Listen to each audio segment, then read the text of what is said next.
Hello there, Ray here, and we are back to do another test on the Minecraft release of a combat test snapshot. Now this is different than the 1.15 snapshots, which is the main way the game is going. This is kind of a side project of Jeb, one of the Mojang developers, in order to fix the major problems to do with combat in general, ever since the 1.8 to 1.9 changes that they did to do with combat. And in general, there is a huge rift among the community. There's a lot of people still playing a 1.8 version because they believe the combat is better and they enjoy that type of gameplay. And the different times I've talked to the Minecraft developers, they have always said that they're trying to bring the community all back up to the most recent version. And one of the ways they do this is by every time they do an update, they try to add a little piece of something that each community likes into the next version, hoping that those community will upgrade to it. So like in 1.14 we got crossbows, which was kind of part of the combat community. And then there's something for like map makers, command people, and like technical players. So this side project is kind of dubbed the combat update number 2. And we're going to talk about the newest changes that they did to this,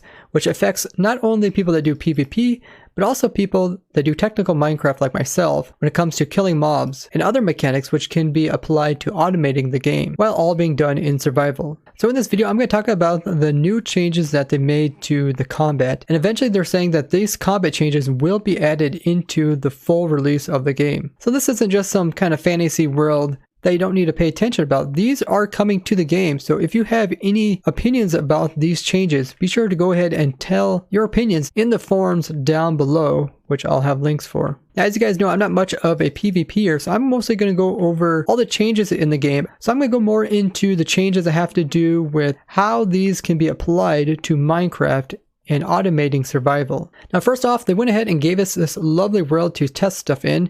As you can see, it is quite extensive. There's all sorts of little testing areas where you can try out your PvP skills in different circumstances that are very much survival. Like they got mansions, end cities, raids. They also got like the nether, spawners, mine shafts, and all that sort of stuff. They also got a couple of PvP arenas.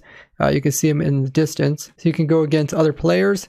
And they also have some more technical stuff over here, which is where they kind of illustrate how different tools can reach different distances. And that is one of the major changes with this combat snapshot is different tools can actually reach out farther than other ones. Now in my last video, I covered all the way up to the combat test snapshot 2. Now I'll be covering the combat snapshot 3 as well as 4. So if you haven't seen that video, I'll link it down below and you guys can watch that one. That will give you kind of a general understanding of all the major changes that they did to combat that differ from your normal gameplay. So the first change is that they returned the sword speed to 3 instead of 2.5. So the bigger the number, the faster you can swing your sword. So something like a hoe, which has a 3.5 attack speed, can be spammed very quickly without really any need to cool down. And a sword is at 3, so it's slightly slower. Notice when I spam click, every once in a while the sword just doesn't whack. And something like an axe is very slow at 2, so even though I'm spamming my mouse,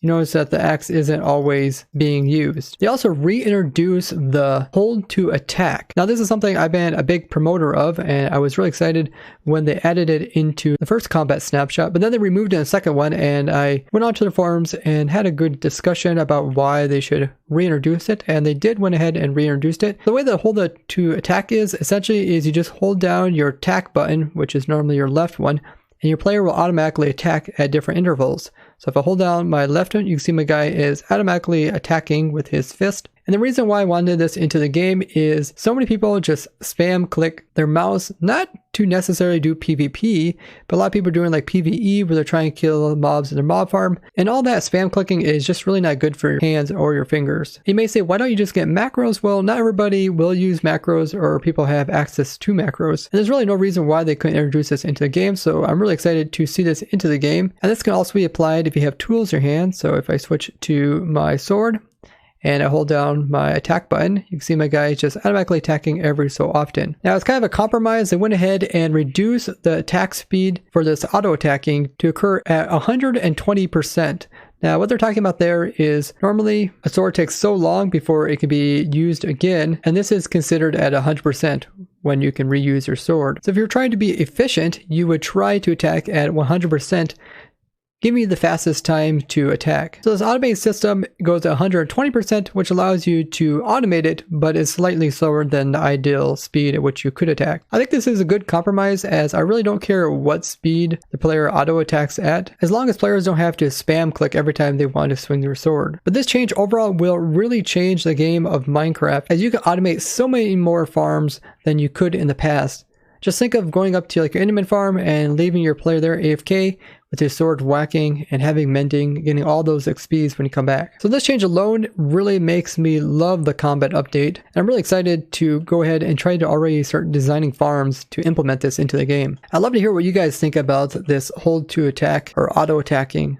They also changed knockback resistance to scale instead of being a dice roll, so it's less RNG based, meaning random number generator. So in the past, when you use like knockback, sometimes people would be kind of resistant to it, especially if you're like into PvP. This was really recognizable that some people weren't even being like knocked back. Oftentimes they had to do but connections, or even people using hacks to make it so that they're more resistant to knockback. So I think the change will mostly affect people that are doing PvP with other players. Now they also changed the axe, and now it will always disable shields for 1.6 seconds instead of a 20% chance of disabling them for 5 seconds. This is also mostly a PvP circumstance when using a shield. So if you had like a shield up and someone came with the axe, now it will always disable it for 1.6 seconds. Which isn't very much. Think about it. If you would knock somebody's like shield away with that axe, and then you come in with a bow to try to like hit them now that their shield is down, the time it takes you about charge your bow is about the same amount of time it would take the player to have their shield come back up again. They also changed it so the axes only take 1 durability of damage for attacking. Before, they were kind of seen as an improper tool use. If you guys know, like if you use your hoe to attack a mob, that's not normally the proper tool to use. So instead of just doing 1 durability, it would apply multiple durability uses onto that tool. And they removed this from the axe, so now it's kind of considered like a actual combat weapon. Now I've heard a lot of people say, why don't they just come out with something like called like a battle axe and then just leave the hatchet or woodcutting axe to be a separate tool. But it seems like they're still wanting to make this axe into an actual combat weapon, which is fine for me because overall your hotbar gets really congested, and I actually don't even carry swords in survival. I just carry an axe and a pickaxe, as most other tools are not needed, especially with such a small hotbar and inventory space that you have to work with when doing projects in survival. Now they also added a new enchantment to go for the axe, so we can do enchantment raise, and then it's called chopping, and it can go up to level 3. And what this does is it adds a +1 damage and a plus 0.5 second shield stunning per level. So your normal axe here has a attack damage of 8. This one that has level 3 has 3 more extra levels of attack. So we got 11 attack damage. And being level 3, meaning it adds another 1.5 seconds worth of disabling somebody's shield when used. And that stacks on top of the 1.6. So you get around about 3 seconds of having somebody's shield put down after using this type of axe on them. This is actually really good because then you have enough time to come in with like your bow and arrow and actually hit them with it, or any other weapon you want to use. Now this new type of enchantment called chopping, which you think would like apply to trees, is not going to replace the sharpness enchantment. You can still put like the sharpness onto your sword. If I just go here and type in sharpness, you can see I can apply it to axe still, but you cannot apply both chopping as well as sharpness onto the same tool. As you can see, Iron Axe cannot support that enchantment because it already has the chopping on it. So this is more of like a PvP enchantment to kind of give people variety in their tools and kind of customize them. Maybe you'll have an axe that kind of sits in your hotbar that's just for disabling shields. And they said this is mostly just for PvP, as there's no current mobs in game that use shields. I think it would be cool if they did add some mobs that had shields, as well as maybe other variety of tools that they could also use as weapons. Now the delay that they added to the auto attacking, which is less precise as spam clicking, will probably be removed for the Bedrock edition. And they said this is for controllers as well as touch. And this limitation might be a mouse and keyboard thing only.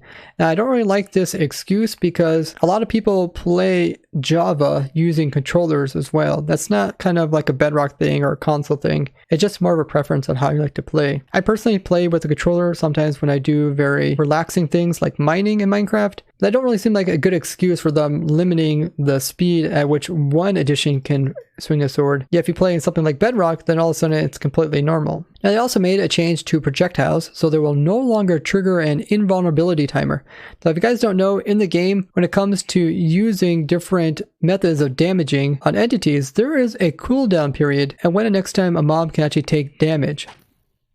And if you guys seen my Ender Dragon kill video where I kill the Ender Dragon in 1 second, you'll know that I actually have to wait short periods of time before damaging him repeatedly because he's invulnerable to more damage applied to him. So now they're saying that projectiles don't have this timer, which means that a multi-shot crossbow can hit and deal damage with all 3 arrows. So if I come over here to a creeper and this one here has multi-shot and I pull it back, 3 arrows will be launched.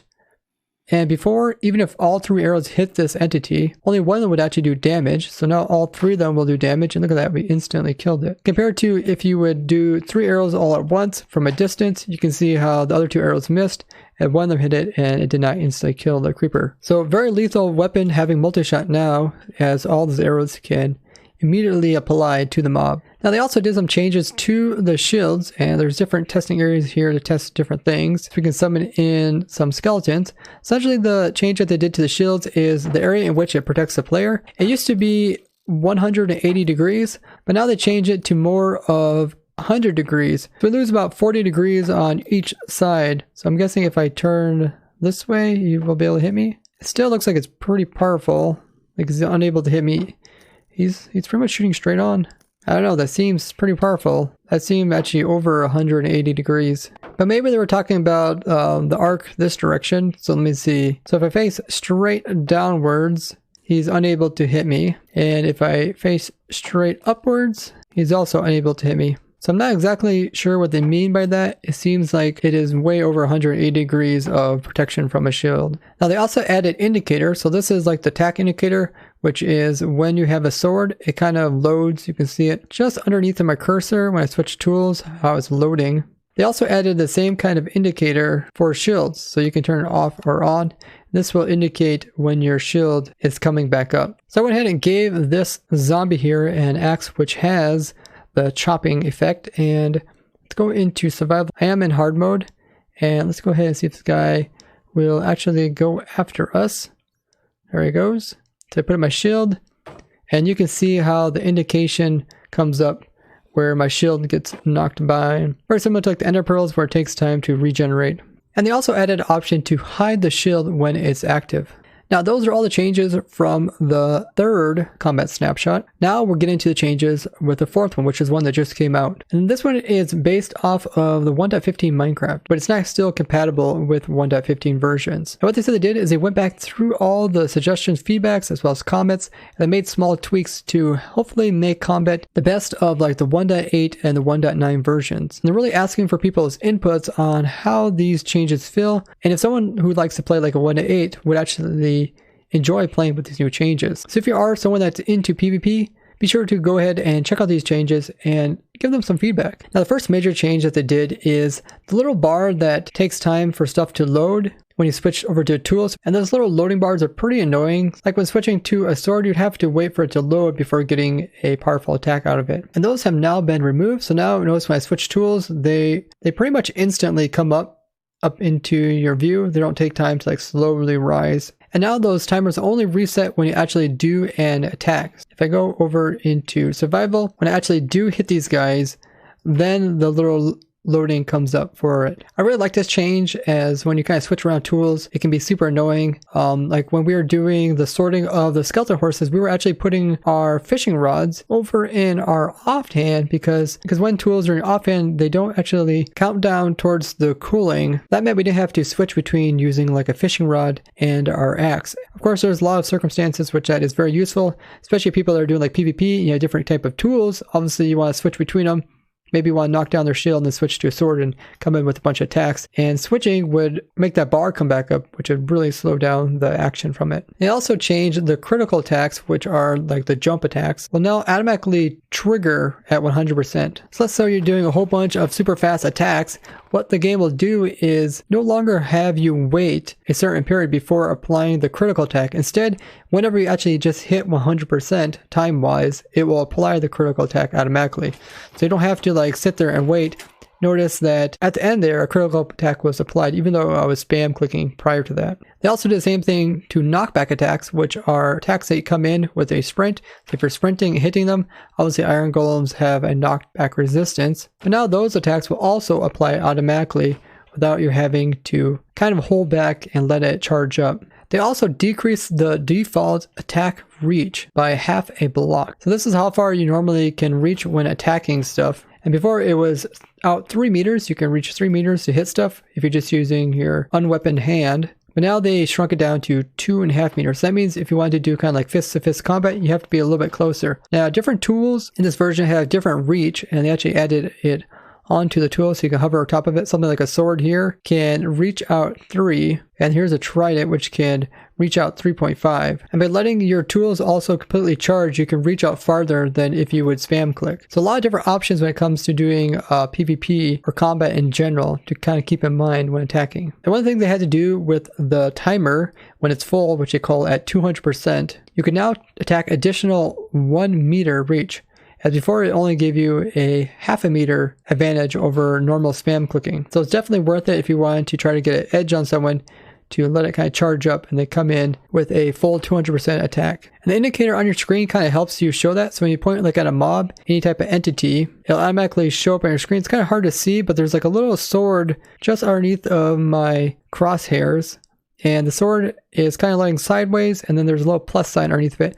And notice that when I swing, it will slowly charge. And then when it reaches full strength, which you consider at 200%, it'll then add that little plus sign underneath of it, meaning that you're going to get a little bit of extra. I went ahead and moved the crosshair down to the hotbar, so it's a little easier to see. It's now down here, but you can kind of see how it works with the loading, and once it's fully charged, then it just moves away. If you spam click, then the charge never goes completely full. They also increased the arrow accuracy. It has been increased from 1 to 0.25. Not really sure how these are measured, but essentially when you shoot out an arrow, there's a little bit of variance on which way the arrow moves around. You ever notice like you're trying to shoot really far off and you shoot one time and then you shoot a second time and the arrows end up in different spots? It sounds like they kind of drastically remove the randomness of where the arrows will end up. So hopefully when you hit like something once and you shoot at the same spot a second time, you should be able to hit it pretty much dead on. I wonder if this type of accuracy also applies to other projectiles like ender pearls. Can you throw like ender pearl once and then throw like another one, and will it be accurate? But according to what they say, it sounds like it just applies to arrows. Otherwise, this would make aligning ender pearls much easier. Now you guys might know that they added this kind of automatically shield comes up and blocks you when you are crouching. And this is something that can be changed. So if you go in here to your accessibility settings, there is a new one that is called shield on crouch. So you can turn it off or on. So if it's in your slot, it doesn't apply when you're crouching, but if you have it in your offhand, then it automatically comes up. So that is something useful to keep in mind. I guess my biggest thing is, some people might be doing building and also carrying a shield on them, especially if they're playing like hardcore mode. And if you have that option enabled, you might be doing some crouching while you're building, and all of a sudden the shield just comes up your face and you're trying to place blocks, and it would make it pretty annoying. And they also went ahead and removed the option to hide the shield. I feel like they should give you an option to have the shield not block so much of your face, as I think that's a big reason why people don't use shields. But it also makes it somewhat realistic, as if you did have a shield in front of your face, it's going to block your view. They also made some changes to tridents. They can now actually be shot from dispensers, similar to arrows. So here we got a dispenser, we got a trident, go ahead and put it in there. And now we just need a power source, and let's watch this thing fly out. Wow, that was amazing. Just whoosh. And this kind of makes sense, as it is a projectile. And other things that can be shot out dispensers are all the different type of arrow types, which there's actually quite a few of. If you look down here, these are all different type of arrows. Now tridents don't stack, so you can't put like tons in there. But tridents have something that you can't do with arrows, which is you can actually enchant them. So I went ahead and got an enchantment that has all the different types of enchantments on it. Let's go ahead and try it with the dispenser. So loyalty should make the trident return to its owner. I don't think this is going to work since there is no owner. So it just falls over there, and I suppose I can pick it up while in survival. Yes. And it looks like it did take some durability. And it took exactly 1 durability. I also have an unbreaking one, so we can go ahead and try and see if some breaking enchantment helps. We'll shoot that out, and let's pick that one up. Ah, it didn't break. Breaking usually makes stuff last about 4 times as long, so we'll go ahead and give it a couple tries, see if it breaks at all. So it looks like it does break, and unbreaking does help it, so that made it go quite a bit slower when breaking. We got other enchantments too. We also got Impaling. Deals extra melee as well as range damage to any aquatic mob, except for drowns. So we had something like an Elder Guardian over here, so someone of those in. I just went ahead and gave it no AI. Let's go see if we can do some damage to that thing. And we'll pick it up as well. Yep, you can see it's doing damage to the Trident. Let's use it a couple more times to see how many it takes to kill this Elder Guardian. There, took about 4. It looks like the enchantment did work very nicely. Now the most exciting one is channeling. Let's see if the channeling enchantment actually works. Now for it to work, it needs to be a thunderstorm. So we went ahead and switched it to a thunderstorm. We also got it so that the rain is coming down onto the mob we're trying to attack. Let's go ahead and put the channeling Trident in there and launch it. Holy moly, it does work. That's awesome. That is pretty darn amazing. That means you can automatically make systems which can like make charge creepers, as if you hit a creeper with this effect, it will turn charged. So if I do this, you can see it turned into a charged creeper. Lightning has other effects, as if it strikes like a pig, it'll turn it into a zombie pigman. So let's go ahead and summon in a pig here. Now this property of changing pigs over into zombie pigmen, they said they're going to remove it possibly in 1.16. Which is a bit unfortunate because it is kind of a cool mechanic. Here you can see the pigmen in here. You can do other things, like you can go ahead and do conversion of villagers into witches with this as well. So let's throw in a trident, hit the button, and now we have a witch. And you can also do this with red mushrooms or brown mushrooms and convert them between the 2 different types. There's our channeling. So red one goes into a brown one, and if you do it again, brown one goes into the red one. And also the mushroom doesn't take any damage from lightning, which is kind of a cool thing. It's kind of like invulnerable to lightning because of this. And you also can use this on turtles, and it will produce a bowl when a turtle is killed by it. But it's very difficult to actually get the bowl to not get destroyed by lightning. So I did show it in a video that it can be done, but it's not very easy to do in survival. So it's unlikely you would come across this, as the lightning actually destroys all the items around the turtle. Definitely very cool that you can automate this, especially when converting creepers into charge creepers, as charge creepers will produce mob skulls when they kill other mobs that are either a zombie, a skeleton, or another creeper. It also applies to wither skeletons as well, so you can have like an alternative way to get wither skeleton skulls. And notice when the Trident comes out and kill the mobs, it didn't consider it like a player kill. You didn't see any XPs or anything like that. So it is very similar to like a natural death by a mob. Now we also have a couple others to try out. We got a Riptide enchantment. And that's the one where the player can kind of fly if he's in water or in rain. It's kind of funny how that shield blocks my entire face when I'm flying. Not sure if that is intended. Let's go ahead and test it inside of the dispenser. And it looks like it flies just like any other Trident. So that enchantment really doesn't apply. Now we also got a Trident here that has very low durability. The Curse of Vanishing shouldn't affect it, as that really only affects players. A Curse of Vanishing makes it so that if you die with the Trident, then it will vanish. And we can go ahead and test that as well. If we, like, let's say we break this dispenser. No, the Trident doesn't break as well.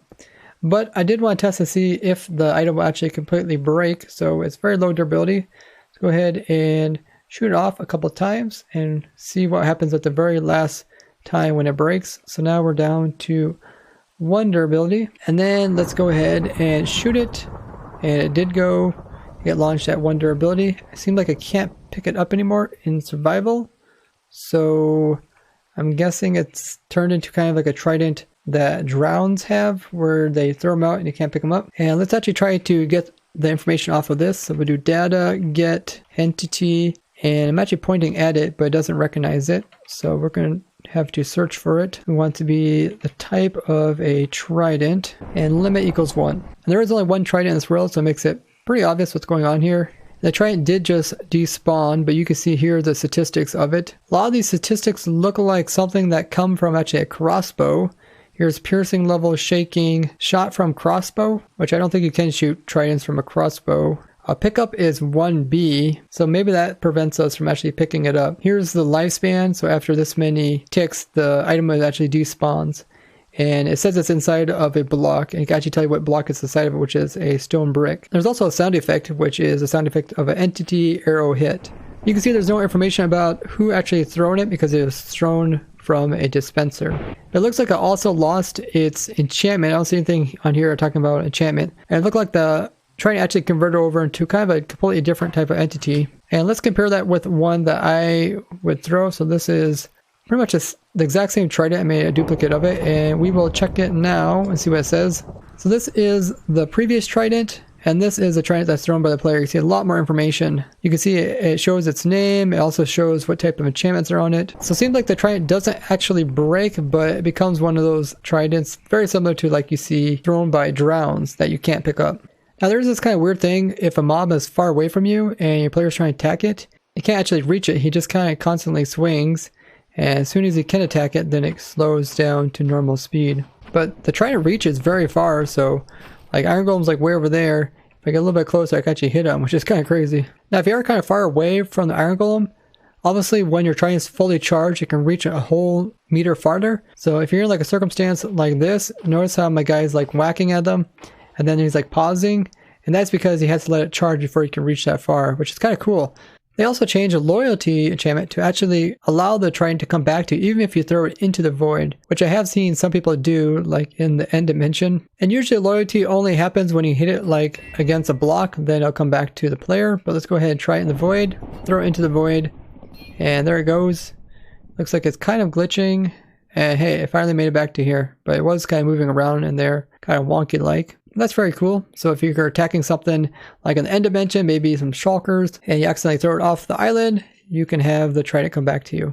Now they made a change to the impaling enchantment, which used to only be in the bedrock version, and that is it can apply its extra damage towards mobs that are sitting in water or even in like a rainstorm. So impaling will actually apply to this mob over here. You can see we're actually able to instantly kill the creeper because it is in the rain. So let's go ahead and change the weather back.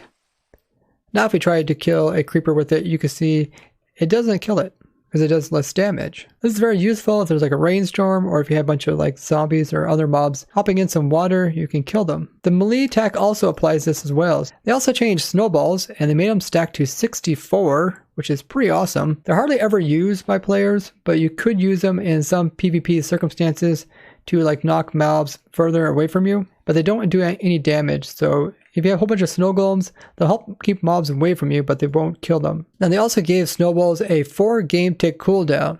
So notice that when I throw it, it's very similar to like the Ender Pearl, where there is a slow cooldown on the hotbar. That's actually visually shown. This means you can't sit there and just spam snowballs as fast as you could. There's people that had like auto clickers that could throw like 1,000 snowballs in 1 second. It was pretty funny. Yeah, it was extremely laggy with that many entities in the air. Now a 4 tick cooldown is exactly the same amount of time that you would normally do it in survival if you didn't have like an auto clicker. So there's really no change if we're playing just normal vanilla survival. They also went ahead and changed it so snowballs no longer render for the first 2 ticks. And this is kind of a hack that they did just to prevent the screen from flickering. Because if the snowball was instantly in front of your face, it would look pretty strange and could come up with some visual glitches. Now I have the hitboxes on so you can actually see the snowball even though they made it invisible. They also made some changes to axes to do with enchantments.